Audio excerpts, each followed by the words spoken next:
उठा नहीं जाता आपसे? आपको लगता होगा बाद में देख लेंगे ये क्लासें अपने। चलो कोई नहीं। मैं रिवीजन करा दूं थोड़ा पुराने वाला। हम जो भी जितना भी हमने पढ़ा था उसको पढ़ लेते हैं। अभी देखो आप इसमें मेरी घड़ी के अंदर, लैपटॉप वाली घड़ी में 7:13 बता रहे हैं। आप देखिए कितने मिनट के अंदर रिवीजन हो जाता है। कि मेवाड़ प्राचीन नाम मेदपाट प्रागवाट और शिवी जनपद गुहिल वंश 24 शाखाएं। मेवाड़ के गुहिल प्रमुख सूर्यवंशी हिंदू थे। सामूल्य अभिलेख 646 का जानकारी देता है, जो कि शिलादित्य गुहिल के 5वें वंशज का अभिलेख है। जनतक महत्तर ने जावर माता का मंदिर बनवाया तथा जावर के खनन उद्योग पर प्रकाश डालता है। बापा रावल पहला बड़ा राजा था। हरित ऋषि का शिष्य।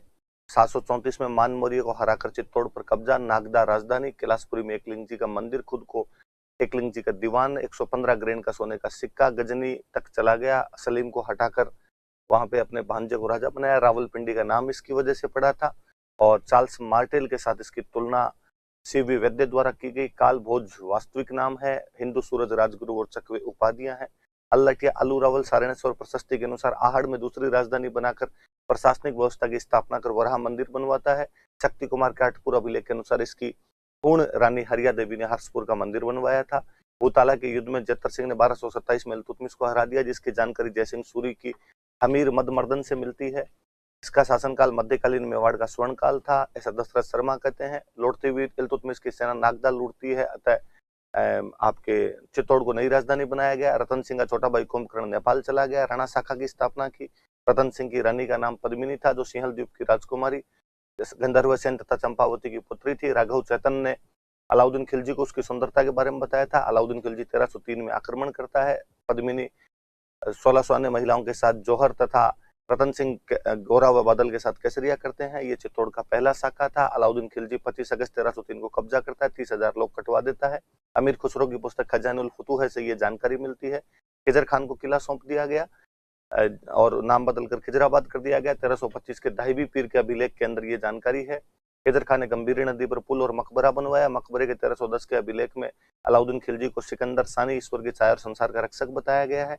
फिर मुछाड़ा मालदेव या मालदेव सोनगरा को किला सौंप दिया गया, जिससे बाद में उसका बेटा बनवीर सोनगरा बना। सिसोदा का हमीर उसे हराकर चित्तौड़ पर कब्जा करता है। यहाँ से सिसोदिये प्रारंभ हुए। राणा टाइटल लगाना शुरू किया। पहले वाले रावल लगाया करते थे। सिगोली के युद्ध में उसने मोहम्मद बिन तुगलक को हरा दिया था। उसे हम मेवाड़ के उद्धारक के नाम से जानते हैं। उसने बरवड़ी या अन्नपूर्णा माता का मंदिर बनवाया, जो कि उनकी इष्ट देवी थी। उनकी कुलदेवी बाण माता थी। उसे हम विषम घाटी पंचानन कुंभलगढ़ प्रशस्ति में रसिक प्रिया में वीर राजा और जम्स तोड़ द्वारा उसे प्रबल हिंदू कहा जाता है। इसके बाद में हम पढ़ रहे थे कि जो लाखा के टाइम में जावर के अंदर चांदी निकलनी शुरू हो गई थी। लाखा के टाइम में बंजारे ने एक पिछोला झील का निर्माण करवाया, जिसके पास में नटने का चबूतरा है। कुंभाहाड़ा नकली बूंदी की रक्षा करते हुए मारा गया था। लाखा की अंसाबाई के साथ शादी हुई। लाखा के बेटे चुंडा ने कसम खाई कि अगला राजा बन के अंसाबाई के बेटे को बनाएगा। चुंडा को मेवाड़ का भीष्म कहते हैं। सलूम्बर का सामंत बनाया गया। वह राजा का राज तिलक करेगा, सेना का सेनापति होगा, हरावल में रहेगा, राजा के साथ सभी डॉक्यूमेंट पे साइन करेगा। राजा नहीं है तो राजधानी को संभालेगा। चंदावल सेना के पिछले भाग को, हरावल सेना के अगले भाग को कहते हैं। मोकल लाखा हंसाबाई का बेटा था। चुंडा उसका संरक्षक था। हंसाबाई से नाराज होकर जब मालवा चला गया तो रणबल संरक्षक बना। मोकल ने एकलिंग मंदिर का परकोटा और समिधेश्वर मंदिर का पुनर्निर्माण करवाया, जो कि भोज परमार द्वारा निर्मित त्रिभुवन नारायण मंदिर था।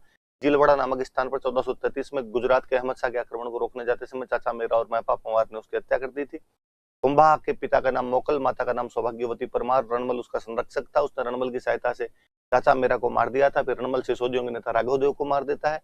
रणमल को मारने के लिए चुंडा को वापस बुलाया गया। भारमली की सहायता से रणमल मार दिया गया। जोधा भाग के बीकानेर के पास कहूनी गांव में शरण लेता है और चुंडा राठौड़ों की राजधानी मंडोर पर कब्जा कर लेता है। अमड़ बावल की संधि द्वारा जोधा को मंडोर वापस मिलता है। 1453 के अंदर सोजत इनकी बाउंड्री बना दी जाती है। कुंभा ने सारंगपुर के युद्ध में महमूद खिलजी को 1437 में हराकर चित्तौड़ में विजय स्तंभ का निर्माण करवाया था, क्योंकि महमूद खिलजी ने मोकल के हत्यारों को शरण दी थी। उसने नागौर में शम्स खान को सहायता देकर मुजाहिद खान को हराया। शम्स खान के विद्रोह करने पर उसने शम्स खान और गुजरात के कुतुबुद्दीन शाह को एक साथ हराया। चांपानेर की संधि 1456 में कुतुबुद्दीन शाह और महमूद खिलजी मिलकर कुंभा को हराना चाहते हैं, पर 1457 में बदनौर के युद्ध में हार गए थे। उसने सिरोही के सैसमल देवड़ा को हराया। वह राजस्थान की स्थापत्य कला का जनक है। विजय स्तंभ के अन्य नाम कीर्ति स्तंभ, विष्णु ध्वज, गरुड़ ध्वज, मूर्तियों का अजायबघर, भारतीय मूर्ति कला का विश्वकोश है। 9 मंजिल का है। 8वीं मंजिल में मूर्तियां नहीं है। 5वीं मंजिल में वास्तुकारों के नाम है जैता पुंजा नापा पोमा।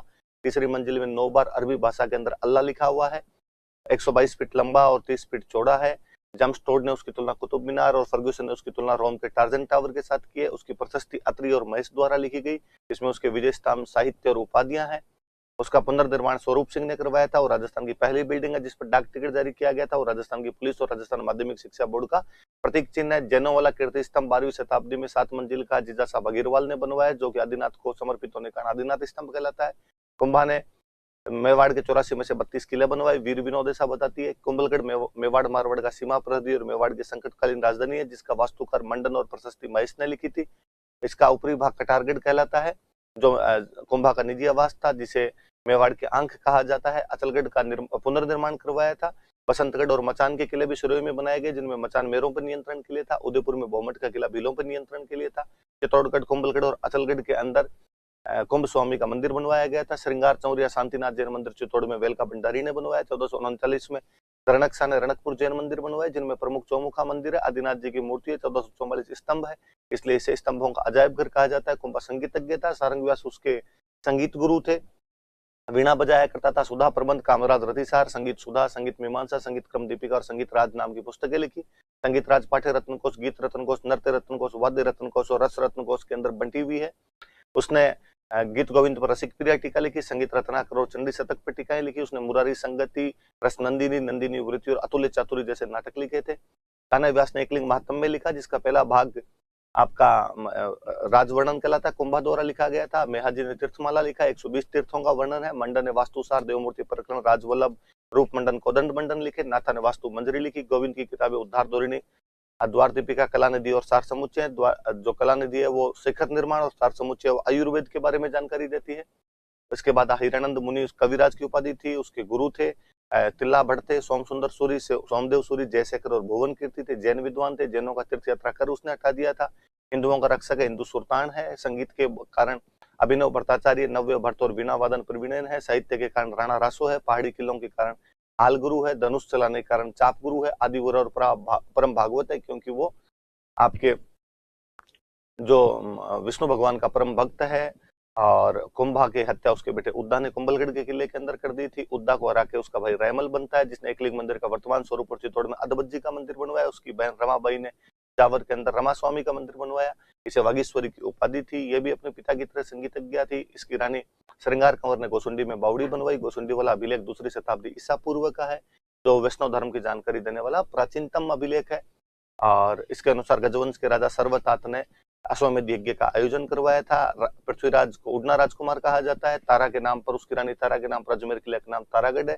उसकी खुद की छतरी कुंभलगढ़ के किले में 12 खंभों की है। उसका एक और भाई जमल सोलंकियों के खिलाफ लड़ता हुआ मारा गया था। सांगा भाइयों से विवाद होने के बाद सेवंतरी में बिदा जेतमालो द्वारा बचाया जाता है। श्रीनगर में करमचंद पंवार के पास शरण लेता है। उसने खातोली और बाड़ी के युद्धों में इब्राहिम लोदी, गागरोन के युद्ध में महमूद खिलजी सेकंड को मालवा के राजा को हराया था। इस समय गागरोन का किला चंदेरी के मैदानी राय के पास में था। हरिदास चारण ने महमूद खिलजी सेकंड को पकड़ा था। उसे 12 गांव गिफ्ट में दिए गए। इडर में भारमल रैमल की लड़ाई में उसने रैमल का साथ देते हुए गुजरात के राजा मुजफ्फर शाह और भारमल को एक साथ हरा दिया था। बयाना के युद्ध में 16 फरवरी को वह बाबर को हराता है। और इस युद्ध में बाबर ने ये किला मेहंदी ख्वाजा को दे रखा था और बाबर का सेनापति सुल्तान मिर्जा हुआ करता था। खानवा के युद्ध में 17 मार्च 1527 को वीर विनोद के अनुसार 16 मार्च को बाबर और सांगा आपस में लड़ते हैं। बाबर जिहाद की घोषणा करता है, तमगा कर हटाता है, शराब नहीं पीने की कसमें खाता है। सांगा राजस्थान के राजाओं को लेटर लिखता है, इसे पाती परवन कहते हैं। अमेर का पृथ्वीराज, मारवाड़ का मालदेव, बीकानेर का कल्याणमल, आपके ईडर का भारमल, जो सिरोही का अखेराज, मेड़ता का वीरमदेव, चंदेरी का मेदनी राय, वागड़ का उदय सिंह, बिजोलिया का अशोक परमार, सलूम्बर का रतन सिंह चुंडाव, सादड़ी का झाला अज्जा, मेवात का हसन खान मेवाती, इब्राहिम लोदी का छोटा भाई महमूद लोदी, ये सब भाग लेते हैं इसके अंदर। रायसिंह का सलहदी तंवर और नागौर के खानजादे मुस्लिम विश्वासघात करते हैं। सांगा घायल होता है, झाला अज्जा लीड करता है, बाबर जीतता है, गाजी की उपाधि धारण करता है। घायल सांगा का बसवा में इलाज किया गया। वो चंदेरी जा रहा था लड़ने के लिए, इरीच में जहर दे दिया गया उसको। कालपी में उसकी मृत्यु हो जाती है। मांडलगढ़ में उसकी छतरी है। हम उसे हिंदू पत और सैनिकों का भग्नावशेष कहते हैं। बाबर के अनुसार उसके दरबार में 7 राजा, 9 राव और 104 सरदार थे। उसका बड़ा बेटा भोजराज, जिसकी शादी मीराबाई के साथ हुई थी, उसका एक और बेटा रतन सिंह उसके मरने के बाद राजा बना, जो कि बूंदी के सूरजमल के खिलाफ लड़ता हुआ मारा गया। उसका एक और बेटा विक्रमादित्य राजा बना, जिसकी संरक्षिका उसकी माता कर्मावती थी। 1533 में बहादुर शाह गुजरात का अटैक करता है, रणथंभौर का किला लेकर वापस जाता है। 34-35 में पुनः अटैक करता है। कर्मावती हुमायूं से सहायता मांगती है। चित्तौड़ का दूसरा शाखा होता है। बाघ सिंह देवलिया केसरिया को लीड करता है। कर्मावती जौहर को लीड करती है। बनवीर को प्रशासक बनाया जाता है। विक्रमादित्य को मार देता है। उपन्नाध्याय उदय सिंह को बचा लेती है चंदन का बलिदान देकर। दोनों आशादेवपुरा के पास कुंभलगढ़ में शरण लेते हैं। मावली के युद्ध में हराकर बनवीर को हराकर उदय सिंह राजा बनता है। उदय सिंह 1559 में उदयपुर की स्थापना कर उदय सागर झील और आपके मोती मगरी के महलों का निर्माण करवाता है। 67-68 में अकबर इधर अटैक कर देता है। उदय सिंह गिरवा की पहाड़ियों में जाता है। जयमल पत्ता के नेतृत्व में चित्तौड़ का तीसरा शाखा होता है। जयमल अकबर की संग्राम नाम की बंदूक से घायल होता है। कल्ला राठौड़ के कंधों पर बैठकर लड़ता है। इस तरह कल्ला राठौड़ को हम 4 हाथ का देवता कहते हैं। फूल कंवर जो कि पत्ता की रानी थी, उसके नेतृत्व में जोहर किया जाता है। अकबर यहाँ पर 30,000 लोगों को कटवा देता है। वो सिक्का एलची चलाता है। यहाँ पर उसने जयमल पत्ता की मूर्तियां लगवाई थी। बर्नियर अपनी पुस्तक the travels in the Mughal empire के अंदर इसका वर्णन करता है। बीकानेर के जूनागढ़ किले के अंदर इन लोगों की मूर्तियां लगी हुई है। गोगुंदा के अंदर होली के दिन उदय सिंह की मृत्यु हो गई, वहीं पर उनकी छतरी है। जगमाल को राजा बना गए। महाराणा प्रताप के पिता का नाम उदय सिंह, माता का नाम जयवंताबाई सोनगरा। 9 मई 1540 को कुंभलगढ़ में जन्म हुआ था उनका। किक्का बचपन का नाम था। पत्नी का नाम अजबदे पमार था। गोगुंदा में कृष्णदास चुंडावत ने पहले राज तिलक किया, फिर कुंभलगढ़ में राज तिलक करवाया। अकबर ने जलाल खान कोरची, मानसिंह, भगवंत दास और टोडरमल को समझाने के लिए भेजा। 18 जून 1576 को हल्दी घाटी के युद्ध में प्रताप अकबर को हरा देता है। इसमें अकबर के सेनापति मानसिंह और आसफ खान थे और प्रताप की तरफ से सेनापति उसके कृष्णदास चुंडावत, हाकिम खान सूर और राणा पुंजा लड़ रहे थे। और रामसा तोमर ग्वालियर से आए थे। मेहतर खान ने अकबर के आने की झूठी सूचनाएं फैलाई थी। चेतक के घायल होने के कारण प्रताप जब युद्ध भूमि से निकले, झलाजा ने नेतृत्व किया था। चेतक की छतरी बलीचा के अंदर बनी हुई है। हल्दी घाटी युद्ध को अबुल फजल ने खमनोर का युद्ध, बदायूनी ने गोगुंदा का युद्ध, आपके जमस्टोड ने उसे मेवाड़ के थर्मोपली, आदर्श लाल श्रीवास्तव में बादशाह बाग का युद्ध का है। बदायूनी कहता है इसमें हमारे 5,000 उनके 3,000 थे। वीर विनोद कहती है इसमें हमारे 20,000 और उनके 80,000 लोगों ने भाग लिया था। इसके अंदर गजमुक्ता और मर्दाना, लूणा और राम प्रसाद जैसे हाथी थे, जिसमें राम प्रसाद का नाम बदलकर पीर प्रसाद कर दिया गया था। अकबर खुद अटैक करता है। उदयपुर का नाम बदलकर मोहम्मदाबाद करता है। शाहबाज खान कुंभलगढ़ पर 3 अटैक करता है। रहीम जी की बेगमों को शेरपुर से अमर सिंह बंदी बनाता है, लेकिन वापस भेज दी जाती है। दिवेर के युद्ध में अमर सिंह सुल्तान खान को मार देता है। इसे मेवाड़ का मैराथन कहा जाता है। 1582 में हुआ था। जगन्नाथ कछवाहा अंतिम आक्रमण करता है। प्रताप आमेर से मालपुरा छीन लेता है। उसने मालपुरा में नीलकंठ महादेव मंदिर और जालरा तालाब बनवाया था। उसने चावंड में चामुंडा माता का मंदिर बनवाया था। यहीं से उसकी चित्रकला की शुरुआत होती है। उसके दरबारी विद्वान चक्रपाणि मिश्र ने आपके विश्व वल्लभ राज्याभिषेक और मुहूर्तमाला नामक पुस्तक लिखी। इसमें विश्व वल्लभ उद्यान विज्ञान की जानकारी देती है। और आपके उसके एक विद्वान हेमरतन सूरी ने गोरा बादल की चौपाई लिखी। चावंड में 19 जनवरी 1597 में उसकी मृत्यु हुई। बांडोली में 8 खंभों की उसकी छतरी है। ये 7:25 है। हम महज 12 मिनट के अंदर रिवीजन कर सकते हैं। मुझे लगता है हमने कम से कम 6 क्लासें तो पढ़ ली होगी। इसका मतलब एक क्लास का रिवीजन 2 मिनट के अंदर हो सकता है। इसका मतलब स्टूडेंट पढ़ना चाहे तब तो कुछ भी कर ले, पर स्टूडेंट के अपने हिसाब से दिमाग ज्यादा लगाता है। तो दिमाग लगाता है कि नहीं, मैं ऐसे नहीं पढ़ूंगा, ऐसे पढ़ूंगा, मैं नोट्स नहीं बनाऊंगा, केवल सुन लूंगा, मैं नोट्स अब वाली दुकान से नोट्स ले लूंगा, फिर उनके अंदर टिक लगा लूंगा। मेरे पास पुराने नोट्स पड़े हुए, मैं पिछले बैच के नोट्स लेके आ गया था, अब मैं केवल सुन लेता हूं। मैं अभी क्लास नहीं लूंगा, मैं शाम को लूंगा, मैं इसको 2x पे करके सुन लूंगा। राजस्थान के क्वेश्चन कम आएंगे, इसको मैं छोड़ देता हूं। मैं पॉलिटी के ज्यादा आएंगे, पॉलिटी को पढ़ लेता हूं। आदि छोड़ पूरी को धावे, आदि मिले न पूरी पावे। इसलिए जो जैसे चल रहा हो उसको पढ़ा जाए। आप अपना दिमाग जहां पर भी अप्लाई कर देते हो ना, वहां पर सब कबाड़ा कर देते हो। इसलिए अपना दिमाग यूज में मत लिया करें। सब चीजें करनी है, क्लास भी लेनी है, टेस्ट भी देने हैं। अपने आप को रोबोट बनाइए। आपको लगता होगा कि आपके साथ ये प्रॉब्लम आती है तो महामूर्खों की श्रेणी के अंदर आते हैं आप लोग। सब लोग इसी प्रकार तैयारी कर रहे हैं। मैंने उस दिन ही बताया था कि आप लोगों में से लोग सिलेक्ट होंगे। उस दिन बाल पकड़ पकड़ के नोचोगे खुद के। इसको भी इतना ही टाइम मिला था, इसके पास भी उतना ही ज्ञान था, पर ये रेगुलर पढ़ लिया था। हम केवल की करते हुए विमूढ़ बने घूम रहे थे। मैं ये कर लूं क्या, मैं वो कर लूंगा। 2 टेस्ट भी दो, घंटा भर लगता है टेस्ट देने के अंदर। उसमें अपने को मिनिमाइज कीजिए अपना जो टाइम लीकेज होता है उसको। 7-8 घंटे की क्लास होती है, 4-5 घंटे पढ़िए, घंटे 1.5 घंटे पुराने पेपर सोल्व कीजिए, टेस्ट दीजिए, 6 घंटे से ज्यादा सोइए मत, सब चीजें हो जाएगी। पर आपको पता नहीं ऐसा क्यों होता है। सही है तो क्या सवाल पूछना। पढ़ने वाले बच्चे के लिए कभी कोई सवाल नहीं होते। उसको जितनी चीजें दी जाए उनके अंदर से अपने बेस्ट देने का प्रयास करता है। जिनके दिमाग में ज्यादा सवाल उमड़ते घुमड़ते हैं, मुझे लगता नहीं इस तैयारी के अंदर वो लोग ढंग से कभी परफॉर्म कर पाते हैं। चलिए अब